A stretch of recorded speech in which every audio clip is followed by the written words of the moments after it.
Okay, well, since it's 4 o'clock at my time, let's get started. So our speaker today is Dr. Raphaele Blanchi, and I'm Sarah McAllister, by the way, of the U.S. Forest Service, hosting these with Sam Manzello and Sayaka Suzuki. So Dr. Blanchi is a researcher at the CSIRO Bushfire Adaptation Team. The Bushfire Adaptation Team is studying how life and house loss occurs in bushfires, and then explores the ways and means to prevent it using many disciplines and scales, from local to global, and from material combustions to the study of risk perceptions and decision-making during natural disasters. Rafi has a geography, risk assessment, and land use planning background, working with CSIRO Land and Water since 2004. Her principal interest lies in the understanding and in reducing risk posed by bushfire to communities and infrastructure, to analyze the impact of fire on buildings through several lenses, and views risk from a community perspective rather than just from the fires. Before we get started here, I'll just remind everybody to stay on mute, and we'll do the questions through the chat box, and we'll get to those at the very end when she's done talking. So with that, I'll let her get going. Thank you so much, Sarah. Thanks for the introductions. And today I'm going to talk about some of the challenge that's from the 2019 and the 2020 fire season in Australia. And it's a brief view of those fires, but I wanted to explore, the role of science to improve WOBE fire and improve the understanding and the way we prepare for them. So I don't know if you remember the talk that Sarah did last month. She talked about the fire, I would say more from the forest perspective, but today I'm going to talk about the fire from the house and from the community perspective, looking, how those fires impact the community and how they impact the house as well. Oops, sorry, I just need to, that's it. So first of all, a bit of background on our team. We are the Commonwealth Scientific and Industrial Research Organization, and looking at very different aspects of research, but we have one team, of several teams actually working on bushfire, and our team is on many bushfire adaptation. And like I say, looking more at the impact on the fire on the built environment and how this built environment can make, be a bit more resilient. So I'd like to acknowledge everybody in the team here. And just saying that we are from very different backgrounds, from fire science, or remote sensing, data science, and geography, like Sarah mentioned. That's probably more me. So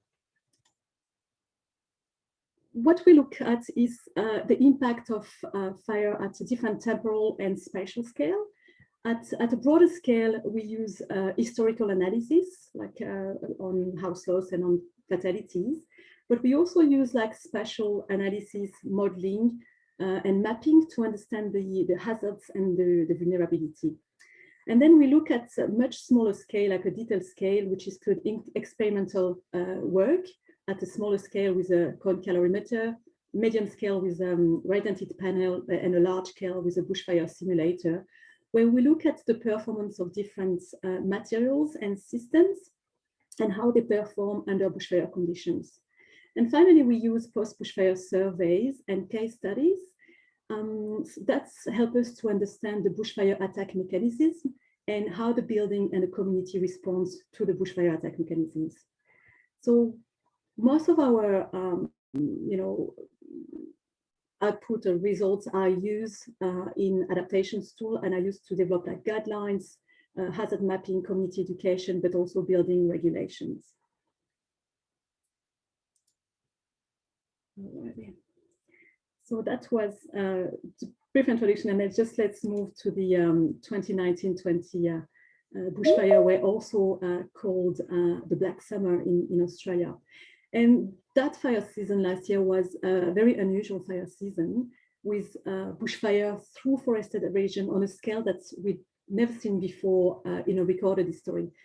There was 17,000 million hectares that were burned, which are still, hard for me to get my head around.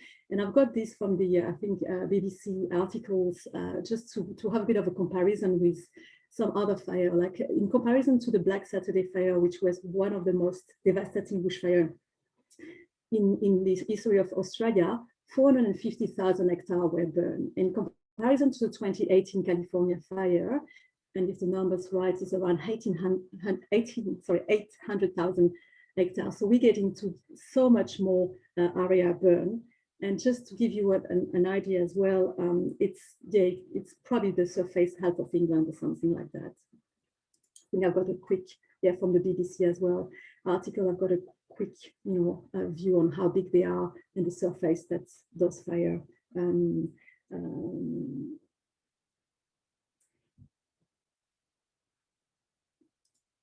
Oops, I'm going too fast. The other consequences were consequences on people and the community. We had 33 people that have died and more than 3,000 houses that were destroyed. The other very important consequences were on the environment, and that was really huge for the environment.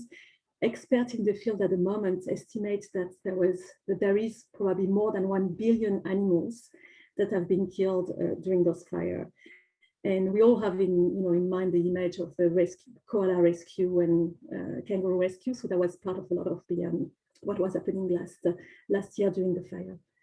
Finally, the cost of those fires could reach like more than hundreds billions of Australian dollars, and that's direct and indirect costs. And it is still like not the final figure. But if it's the case, that would be the costliest natural disaster in Australia. So it's one show the importance of those type of mega fire and their impact on people, infrastructure, and the environment as well. So there is still a lot of research undertaken and inquiry to understand the reasons and the impact of the fire. But I'm just going to talk now a bit more about the context of those fire and why they were so devastating. First of all, the preconditions and the weather conditions during the fire were one of the reasons for the extent and the intensity of the fire.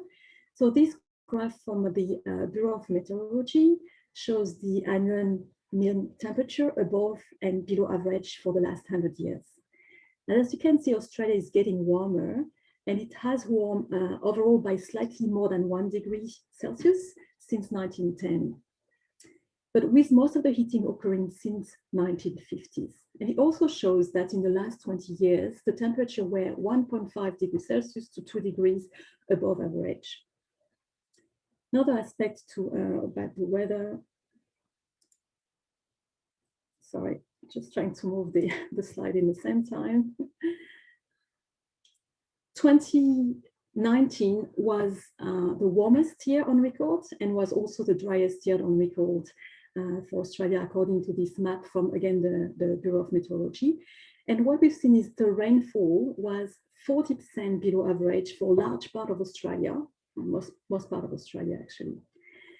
What we need to also consider that there was many parts of southern and eastern Australia that were in drought and have been in a drought for multiple years.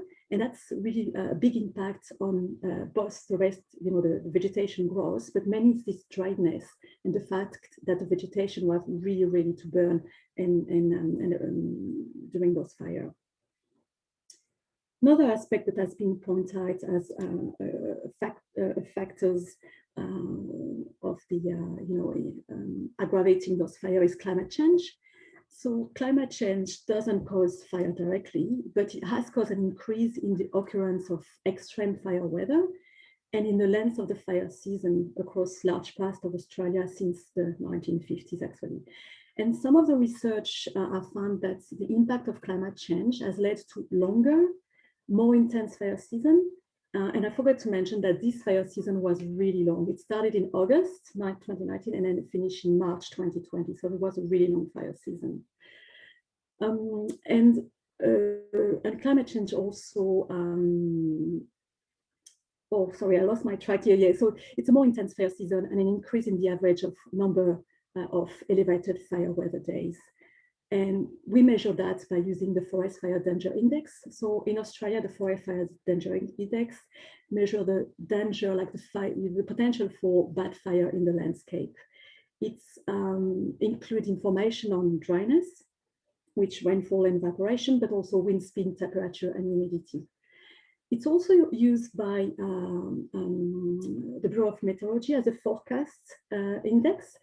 and that's to inform population, how bad today can be in terms of fire, and if there is fire in the landscape, those fire could be bad because of the FFDI is quite high.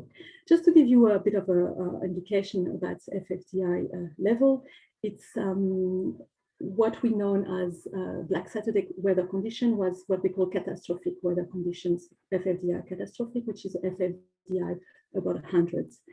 And that's very dry, high temperature, and extreme wind gusts as well. So just to give you, when I talk about FFDI about 100 or FFDI catastrophic or code red, this is what type of weather we are experiencing. So when we look at this map of the average accumulated FFDI for Australia in spring 2019, this we can see was the highest on record over a large area in eastern area, but also in western southern part of Australia. Another indications of how bad the season was going to be was the Australian forecast. And in red, the regions are above normal fire potential. That means they have a risk of having more fire and the fire being more intense and more damaging. And those areas that are highlighted in red have experienced 50% below average rainfall from January to August. And in some of these locations, they have the driest January to August periods on record since at least 1900. So it was really dry and really ready to burn if there was fire in the landscape. So in addition of the preconditions on the weather and the weather condition, I'm going to take now the example of the fire in New South Wales and the fire in Victoria to discuss some of the other challenge of this season. The fire in New South Wales were unprecedented in their extent and their intensity as well. And as you can see on the map on the side, the fire lasts from August to March. With on the northern New South Wales, the fire started in August, and then in the south of New South Wales, there were still fire in the landscape in February and March, which means that it was extremely difficult for the fire agencies. They also cover 5.5 million hectares, which is 7% of the states. And it includes like 2.7 million hectares that have been burned in national park, which is 40% of the national park in Australia, or in New South Wales, which is a large part of the national park as well. There was a large number of fire in the landscape, more than, I think it's 11,000 or 15,000. Maybe I've got the number wrong on this one.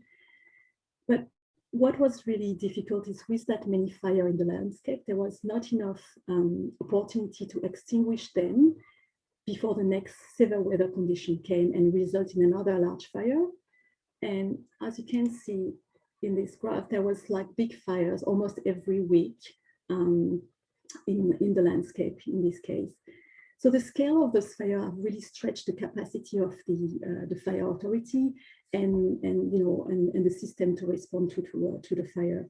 There was no rest for the fire agencies and the fire respondents, but also no rest for the people that are living in a fire-prone area. I just want to make a little maybe side note now. As you may know, in Australia, there is a policy that's recommend stay unprepared or leave early, like it's a simple, and which give the people the option to prepare and stay and defend at the house if they wish, or to evacuate and leave early in the case. Since 2009 fire, this policy have changed a little bit, and now there is a big emphasis on leaving early and evacuating during those catastrophic days, like that I've explained before, where the FFDI is really high and there is really severe, like extreme weather condition, and if the fire starts in the landscape, it could be quite bad. And what happened in New South Wales during the fire season is the fact that there was at least 6 days where the forecasts were catastrophic, where people were recommended to evacuate. So people evacuate, but then the fire didn't came, so they came back. And then people get really fatigued, and it's hard for them the next day to evacuate again, and the next forecast day to evacuate again. So those things has to be taken into account in some of the inquiries now are going on those fire. Another aspect that I wanted to mention about having a lot of fire in the landscape in relation to people is the fact that many infrastructure and mobile stations were burned during the fire, and that had a big impact also on the warning system and the delivery of the warning system for people. So something else that needs to be taken into account, one of the other challenges. So yeah, so New South Wales was badly affected by the fire, with the highest loss on records. 26 people died, but more than 3,000 houses were destroyed. And it's interesting to compare, because in the last 100 years in New South Wales, they lost like 1,800 houses.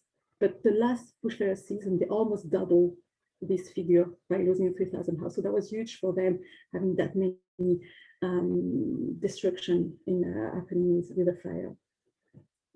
Most of the destruction I can see were in the month of December, with a couple of days where they were the worst in terms of fire weather and impact on the community.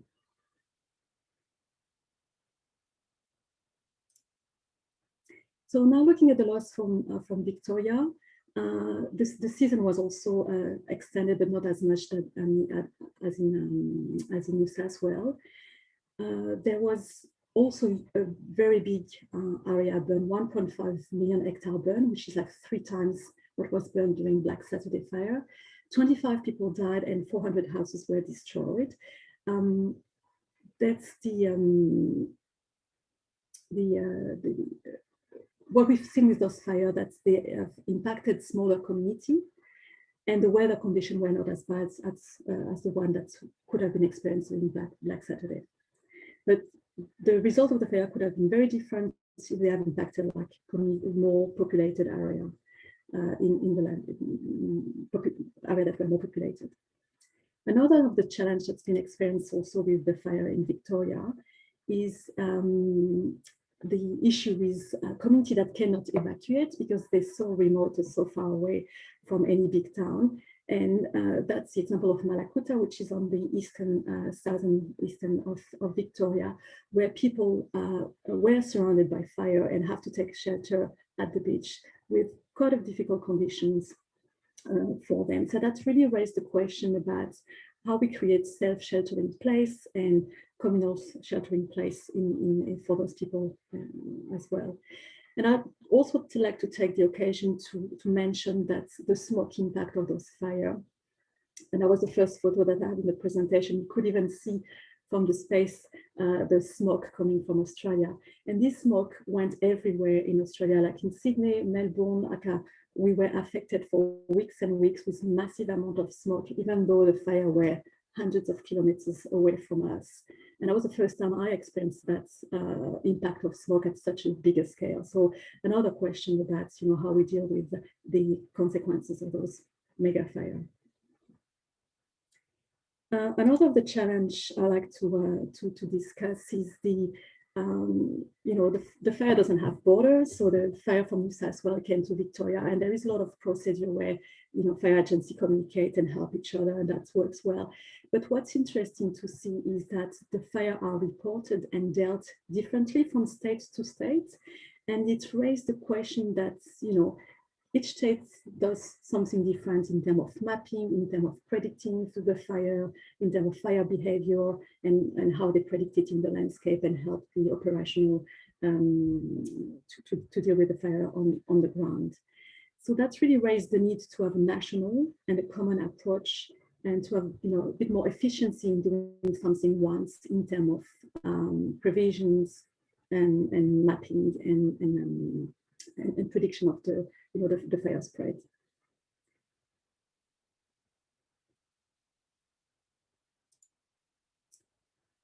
So that was a bit of a summary of the challenges experienced by the 2019 and 20 fire season. Like I mentioned, there is still a lot of inquiries that have been done, and it's still some research undergo to understand those challenges. And what I like to reflect on that is the fact that bushfire are a natural part of life in Australia, but each season we have to think about managing those fires in terms of minimizing the risk and the potential damage on the community. And this is not a simple answer. Like, I think there is, we have to think about, like, there's a large number of measures that needs to be taken, you know, from fire suppression, improving fire suppression, from fuel management in the landscape, from ignition management in the landscape as well, but also going to planning, building regulation, and community educations. And this is that aspect, like I said, I imagine I would look at a bit more today in terms of, you know, how the science can improve those aspects, because I'm interested in how, you know, the fire impact those communities. And I would say that 3 points that I'd like to raise in that aspect of, you know, how fire impact the built environment is first, where we build in the landscape, and that includes planning, hazard mapping, bushfire prone area. And I would discuss a bit where we are and some of the gaps in future work. The second one is how we build in the landscape. So what's the vulnerability of the built environment and the surrounding, and what of the learning we've already have, but also discussing again the gaps and future works. And finally is how we live in this landscape, how we, you know, live and organize our community, and to be able to live and be more resilient and recover after bushfire, because we know bushfire is going to be there and going to happen in the landscape, no matter what.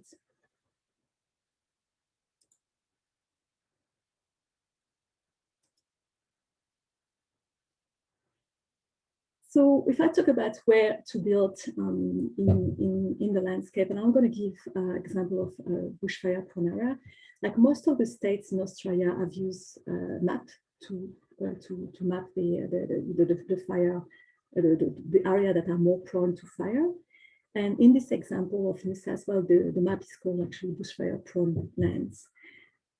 What is interesting to see is this mapping of, you know, where fire can happen in the landscape is usually done with different degree of accuracy and based on vegetation extents most of the time. So those mapping attempts to declare, you know, the area subject to significant bushfire and also significant house loss risk. So what we can something I'll also forget to mention, that is within those areas, you can have various levels of hazards that trigger different level of planning and building response. And that's associated with building codes, specific construction requirements, and specific planning as well requirements. So when we look at how it's done, is it's mapped mainly 3 categories of vegetation.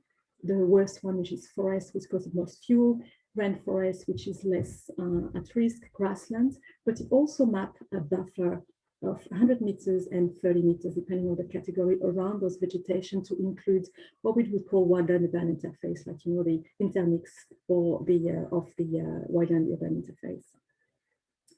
And I'll just give you like a bit of preliminary results of some of the study we've been doing on house loss within those area, just to understand a bit where we lose houses and, you know, where are the house at risk in the landscape. And what we found out is like there was still 19% of the, if you can see it, of the houses that were affected by the fire that were outside of the classified bushfire prone area. And most of the houses that were affected were in the buffer, which again, probably add up to this, what we call wildland urban interface. And there was still a lot of houses as well that were affected in the forest area. And if we look a bit more in detail into the losses, 12% of houses were destroyed and damaged in those areas that were outside, you know, bushfire prone area. And then we've got most of our losses. Sorry. And most of our losses in the buffer and in the forest and area. So it's early stage to discuss some of the implications, because we really need to understand the context of the losses, where the house built regulation, what were the measures of protection that were used, and what was the exposure of the fire at the house as well. So that's something that's really looking at.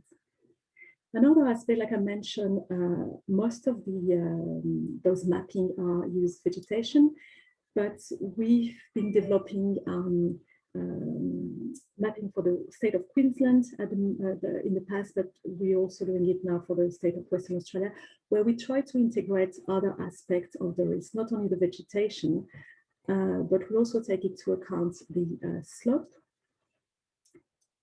and the graded weather analysis of currents, but also projected climate analysis as a return period interval. We're trying to give an information about what's the current risk, but what's going to be the risk in 2030, and what's going to be the risk in 2015, including those climate projections as well. So combining the weather, the slope, and the fuel, we obtain a hazard mapping, which is based on fire line intensity, which is categorized in different category, and then use at much smaller scale, like 25-meter resolution, to define the bushfire prone area where some of the, like I mentioned, building and planning measure are set up. So that's one of the some of the important aspects. But what I like to discuss in terms of what the future needs is, at the moment, most of the approaches are different from each state, and there is really a need to a national approach with detailed information, not only on vegetation and fuel, but also on dynamics vegetation modeling to see how the vegetation is going to evolve through the years, if we can model that and include that in the hazard mapping, but also including weather forecasts and model using global area analysis, like having better information in terms of on the weather forecast as well. So just to say that at the moment in terms of future work, so that's something that's started in Australia with like a few states that have embraced this type of bushfire analysis, but also there is a work in collaboration with Fire Agency to develop a nationally consistent mapping system and database, which collects all this information and able to produce maps of hazards, but also of bushfire, potential bushfire in the landscape. So now I might move to the second aspect, which is how to build in the landscapes. And some of the things I'm going to talk today are coming from some of the learning from post-bushfire survey and from experimental work as well.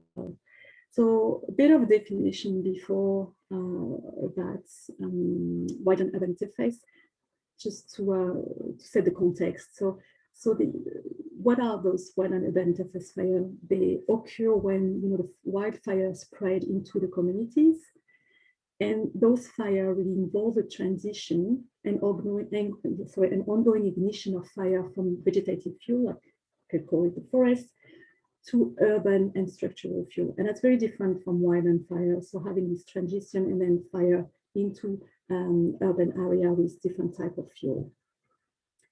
So there's been a lot of studies around the world, in the US, in Europe, and in Australia as well. And I didn't put any reference here, but I can provide some if needed, to understand those mechanisms. And most of the mechanisms of attack is amber or firebrand. Those ones are produced in large quantity by bushfire, and they can enter gaps in the building. They can accumulate in a re-entrant corner, and they can also ignite horizontal and vertical surface. One of the other mechanisms is ride and hit, and it can ignite combustible elements or crack window from a distance. And the other one that's really also prevalent is direct flame contact, ignition by direct flame contact, and also, which is not completely directly related to the bushfire, but we include as well, is the wind. A strong wind can potentially damage the integrity of the structure, like lifting the roof or damaging the facade before the fire arrival, and then making the structure or the building much more vulnerable to those mechanisms of attack. So I think those mechanisms really are the same all over the world, but what really changed is what type of fire exposure is experienced and the vulnerability of the built environment that's very different all over the world as well. So just a bit of explaining how it works more into details. It's The bushfire arrives at the interface and is spread through surface fire, but also through spotting, igniting different materials or combustible elements or vegetations.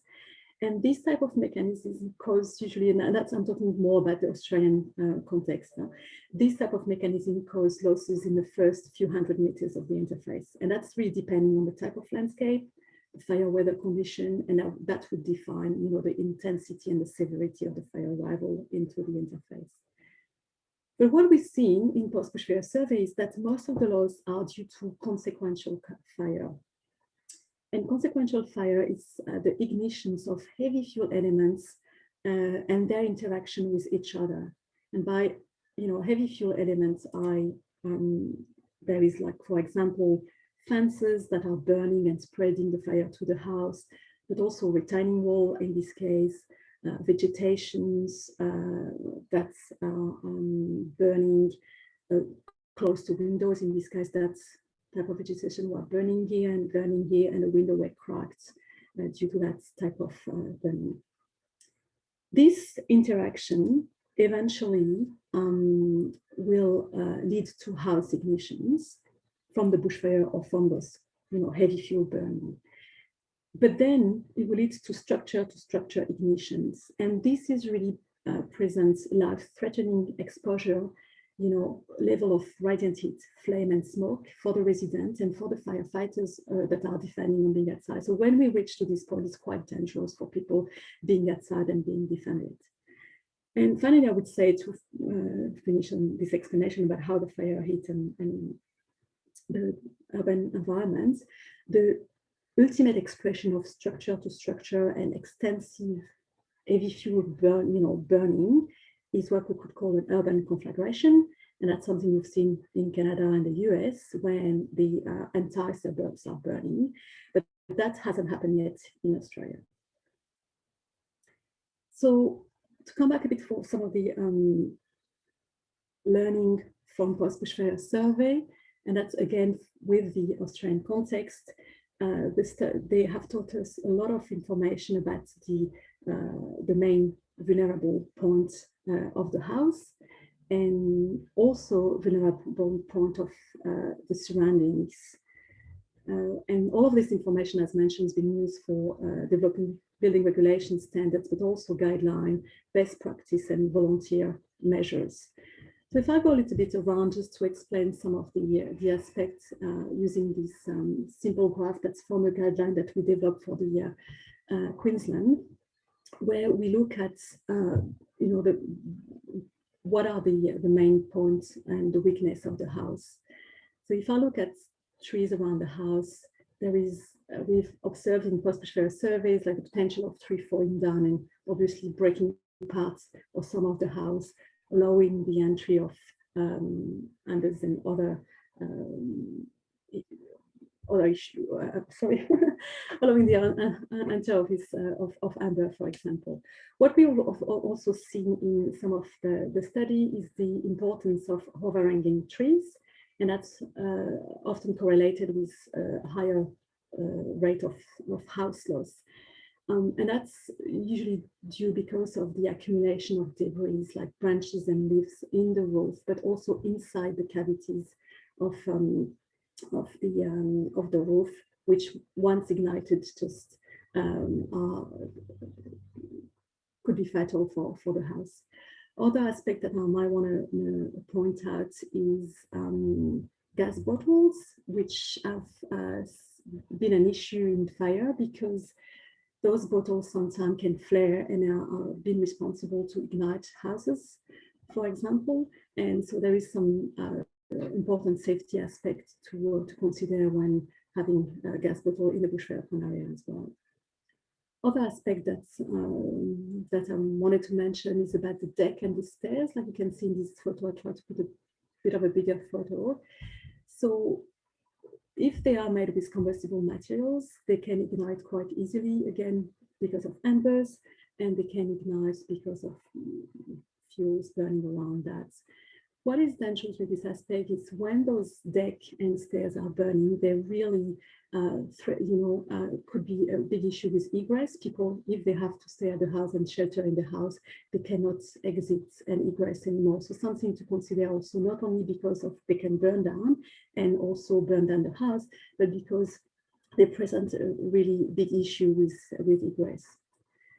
Other elements that to consider around the house could be buildings burning, car burning, and external structure elements like fences bringing the fire to the house. So that's really showing you some of the elements. The other elements that we consider that are important is the subfloor, the wall cavities, and the roof cavities, because if there is ignition inside those cavities, it's very hard for someone that's here, even if it's the firefighters, to first realize that they are ignited and then being able to extinguish those ignition. So something else to consider when we build and design and materials used and what type of design we use.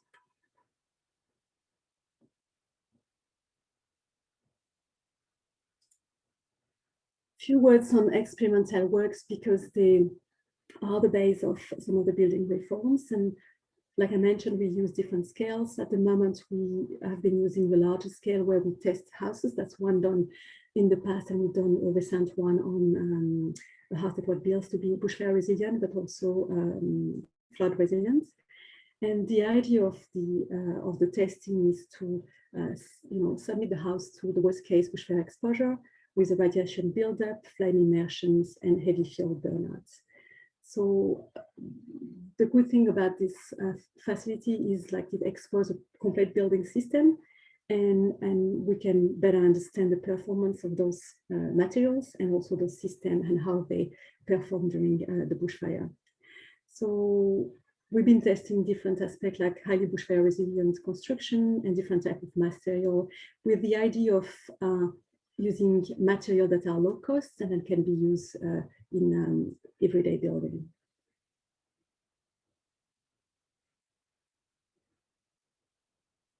So in terms of maybe I would go back just a minute for that. So in terms of where are the needs for that understanding, how to build in bushfire, there's still more research to understand the vulnerability of system under different exposure. So we need to study the context of the loss that include, the performance of protection measure. If houses that are built to regulation perform better during bushfire, and that's some of the work we've been doing this year for the last fire, but also in fire that have occurred in 2018, looking at the performance of different building regulations and how the house have survived or not. But it has to be done in relation to the fire exposure. Because you need to understand what was the fire at the house to be able to make those conclusions. And that's really show the importance of, at the end, of understanding your risk at the house. Like, you've taken some measures, so you reduce your risk, but you need to understand what we call the residual risk. What's risk left after you prepared or taken measure or built your house to regulation. And that's going to lead me, this understanding of residual risk is going to lead me to this third part of this presentation about how we live in bushfire. So just a bit of background in Australia as well about building regulation. So building regulation is only effective in managing the loss to a certain level. So it's why it's really important to understand how we live and how we organize ourselves and how we prepare ourselves and how we understand our residual risk is another crucial aspect. So there is many aspects of the regulation that are useful to reduce the risk, but usually they're not complex. They just put you to a basic level of risk protections. And some of our study that we've done shown some of the limitation of their regulations. And I will just mention a few and give you a few examples as well so that's to set up the context about some of the limitation of the regulation and how we can do better. So building design is appropriate to certain fire exposure, and that really does not mean that house built to standard can sustain any fire. And actually the current regulations, the houses are built to FFDI lower than 100. That's mean that if the FFDI, the fire weather is catastrophic, your house is not supposed to sustain this weather, and it's why also we have evacuation recommended in those cases. So the other aspect that's interesting is the planning and building regulation. They don't attempt to address the risk of conflagration and, to an extent, how to house fire spread. And it's something that's really important as well in Australia, just to prevent any risk of conflagration, but also we've seen a lot of cases of house-to-house fire spread. And finally, there's another example, is there are also gaps between the building and the planning and how they work together. And some of them, they don't recognize other combustible objects like the vegetation around the house, the fences, the ground cover, and how those objects have the potential to threaten the house. Finally, I would say that most of the regulations are not self-explanatory, and therefore they leave the community with a lack of understanding of how this regulation will improve their house survival, their safety, and what's their residual risk at the end when they've taken the measures, or when they improve their house, or when they improve their garden. And so understanding this residual risk is always, it's the way to measure really if the regulation are working or not, and if the house can protect people. So we've seen some example of people that have increased their residual risk because, first of all, they have exploited, some loophole in the regulation. And this is an example for one of the fire a few years back, where this house built regulations, and there was a decision made to use wood as a facade on a non-combustible facade underneath, but without thinking about the fact that in some of the area, at the back here, I don't know if you can see my cursor, there was accumulations of debris, and the fire started and eventually the facade, and then cracked windows and burned the house down. So they're just showing some of the loophole in the regulation could have like really dramatic consequences for people. Another interesting aspect is the fact that some people don't have an understanding of their residual risk, and they do things by accident that annul the benefits of the regulation. Like in this example, which is a house again built to regulation, where if you can see my cursor underneath, there was mulch vegetation burning that have led to the house ignitions in the facade just here, and that was extinguished because firefighter was there. If not, there was a greater chance for the house burning down. Other example is, like I mentioned before, is position of gas bottle that could flare and ignite the house. Again, not having this understanding of all those, how they behave in the landscape. Other thing we've seen a lot is material that's stored on the floor, which can ignite obviously and then burn down the house. So there's just a few examples of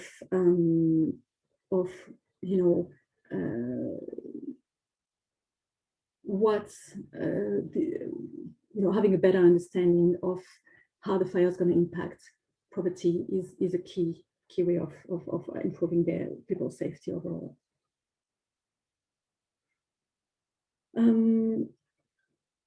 So like I mentioned as well, now I wanted to move a bit to explain the fact that the house built regulations, they cannot sustain every fire, and no fire, above catastrophic, in a catastrophic weather conditions. So in an ideal world, under those conditions, like catastrophic weather condition, people should not be there. But what we've seen again in surveys and post-bushfire survey is we find that a lot of people for different ranges of region, they want to stay in their farm, they can't leave, they want to look after pets, they want to look after their property. For a lot of reasons, people find themselves at their house. And so we need to understand this aspect to make sure that people have a better understanding of the risk. So what we found out in some of the surveys, like around 48% of the population, I'd say, it varies according to fire, sometimes 10 or 34%, but most of the case, around 48 and 50% of the populations find themselves at their house. And they could be affect, they could be facing those type of fire. And some of the study we've done we've collected to understand people's behavior have shown us that there is a lot of things that people do that could be dangerous, and also some of the things that they need to understand if they have to stay at the house. So one of them is the fact that you need active sheltering. You need to look at how the house ignites inside, but how things are burning outside. You need to understand as well what we've seen in some of the studies is the house response to fire, how it becomes untenable, and how that's very difficult for people to recognize and to exit. And again, it's another aspect to recognize for the people that's staying here is safe existing that I mentioned before. There's a lot of combustible elements around the house, problem with pathway, decks and stairs, and problem with smoke and visibility that's really going to make difficult for people to be there. So how we can go further and really live with fire and manage the risk and help like those 45–50% of the population that's going to stay here in a safer way. It's, I think, having a better understanding of their residual risk, and that could be done through different approach like citizenship science, with improved community education and bushfire awareness by building tools for the community to collect data about their bushfire exposure and the vulnerability to to run their own risk and understand what's risk left. And that's some project that have been started following those fire now in Australia as well, to develop those type of initiatives. Eventually enable community with knowledge, is something I was managing, and another aspect that's coming up to as a future need and future research is a better understanding of people behavior to inform evacuation, house loss modeling, but also what happens if people stay undefended. And I think that's probably it for just concluding remark. Just to talk about, there is no enforceable system alone that is effective to manage the risk. It's only that integrated approach that we need to take into account, showing the importance of enabling community to understand their risk and what action they can take to manage it. There's not only go beyond the regulations. And I think what we start also to talk about here is embracing the role of fire in shaping the landscape, but also renewing our unique landscape and how we live with the fire and how we prepare. Thank you very much, and looking forward for some other questions. Well, thank you. That was a really great talk. Covered a lot of material there. So yeah, again, if everybody has any questions, go ahead and type them into the chat box. And Sam has already commented on his appreciation for one of your slides a little while back. So there's that comment there. But while we're waiting for questions, I think I will use my privilege of asking the very first questions. So, I mean, you mentioned that you're working on making building codes to harden these structures against the fire. But then you talk about all the other things that could be around the house that cause the problem. So it reminds me of the FireWise program in the US that kind of goes through and kind of has landscape suggestions on particular vegetation types that aren't as flammable, and clearances from even how far away from the structure that the landscaping should be. Are you guys thinking about incorporating that into some kind of recommendation or system as well for your communities, or? Yes, so so there is already some that are integrated. There's a bit of planning measure that are compulsory to do in terms of water supply, vegetation clearance, and access. There is also a voluntary recommendation that exists on fire agencies about landscaping and type of landscape. But I think what's missing, and that's what I was trying to highlight, is this is information that you don't have, you might not understand at your property level and at your house level. So trying to understand them at your house level and assessing your risk at your house level in a way maybe that we can provide. That's what's the future, like those bushfire surveyors app where people can enter where things are in the landscape, and then that would automatically calculate it there their risk and the things then, and propose few measures that they can do in terms of reducing this risk. But they really decided to have local, targeted, and contextual informations. I think that's the next step that they are looking at here in Australia as well, because like I mentioned, understanding what's your residual risk, what's the risk left after you've taken this measure is really important, because that's going to inform your decision in Australia in terms of living or staying, but also inform your decision in terms of, what type of insurance I take. If I live early, can my house going to survive? What's the percentage of house, the survival of this house?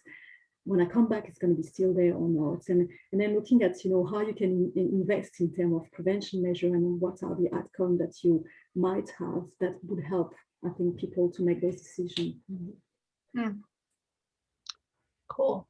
I see there's been a question added to the chat box from Kathy Butler of NIST. She says, one of your slides mentioned that fences can be used as barriers against radiant heat. What recommendations are you making for fence materials and design?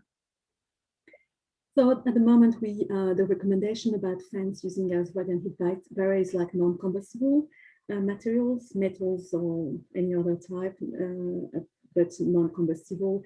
We've been testing fences, and we look at also some like full fences, but also fence lattice and fence that have got holes, which obviously got issues with embers, because the fences are protection with radiant heat, but also protection with embers. But they still protect, depending on how opaque the fence is, they still protect from radiant heat in this case. So the recommendation for that would be more non-combustible fences, and depending on the heights, depending on what you want to achieve, like what's the distance between the house and the fence and the source of radiant heat, which could be the forest. So there is recommendations we can do about different heights in this case. They also recommend in between house to house fire spray, like to reduce a bit the potential of flame impact from some of the house burning. Another one just popped up. For your building regulations, do they vary by state or are they national? And who is responsible for implementing them, the homeowners or developers? Yeah, it's a good one. So the building recommendation, like are national. So they're done at the national level for the building code. And they are dependent on the level of exposure that's calculated at each house. So if there is different category of exposure, and according to this exposure, you've got some house prescriptions or measure that you have to use to build your house, like materials and design. When the house built, it's inspected by building inspectors. We look at other aspects of the house, but also look at the fact that it has been built according to these bushfire building construction standards. So that's the only form really of enforcement. But after that, so we don't really know how those building surveyors are trained to assess the measure that are taken for bushfire, because some of the measure, for example, that's it's about having well-built systems to avoid like gaps and under entry, for example, and that's not often the case. And then how you look at that and how you understand those aspects. But after that, there is no enforceable measure. Like there is no one that's going to come and look at the building afterwards. And many looking at how you change things around the building afterwards. Like if you park your caravan close to your window, if you built your stairs of just close to your house, you put massive amount of mulch against your facade because you want a veggie garden around that. There's no one coming here to tell you that's not the right thing. And it's why I think, again, having this understanding of residual risk and understanding of how the fire spreads through the landscape. So sometimes I tell to people, just put your fire lens and try to look at what can burn around. But yeah. Thank you. So another question is added to the chat box here is, in one slide, you mentioned that many remain committed to stay and defend. What was the success rate? And were there any specific tools preferred? Tools in not sure, I mean, were they usually hoses to water things down, or were they, using like actual like Pulaskis or something to? Yeah, so what we've seen, like, and it's a generic figure I'm going to give now, not specifically. So many are remaining to stay. And what we've seen in the fire is that there is in post-bushfire survey, like I'm talking about maybe 4, 5, 10 past fire, there is between 3 to 6 times greater chance to save your house when people are staying. So there is definitely an improvement with staying at the house. And it's why in the past, some of the policies like that we call stay and go, like, prepare, stay and defend and leave early, were developed because they were recognizing that people were dying evacuating late, that if you stay at your house, you can shelter. And then if you stay and defend, you have a greater chance to save your house. And mainly because we find that a lot of the ignition were happening after the fire front has passed, when other things, heavy fuel, like the consequential fire, were burning. And that could happen between 6 to sometimes 24, 36 hours after the fire has passed. So allowing people, even though, to come back sometimes could be, which is another question, could be also something benefiting. But we have also to recognize that people have to be able, bodies have to be prepared and have to be not only physically, but mentally prepared for that, which is another big question. Yeah, I seem to recall that was an issue, right? Because was it the Black Saturday fires where people had intended to stay and defend and then went, oh my God, this is way worse than I ever thought. And then that's when they got in trouble, is because then they panicked and then left too late. Yeah, absolutely. And I would say for that, effectively, that there is a certain fair weather condition where you could think of staying and defending, but when you get to this fire weather condition, like catastrophic, like the Black Saturday weather condition, where you're not sure that the house is going to survive and everything in fire in the landscape, so it's extremely difficult, and people have to recognize, like, understanding as well the potential and the potential severity, intensity of the fire, depending on the fire weather conditions. So those two aspects: staying when the fire is not too bad, yes, maybe, but staying when the fire is going to be really bad, it's really not an option. Think again. While we're waiting for more questions, I had another one. It was just kind of a quick clarification thing. I had wrote down that 12% of the house losses that you found were outside the classified fire-prone areas. And my question was just more of, was that because they were more in town, more urban, or were they in some vegetation that you wouldn't necessarily consider flammable?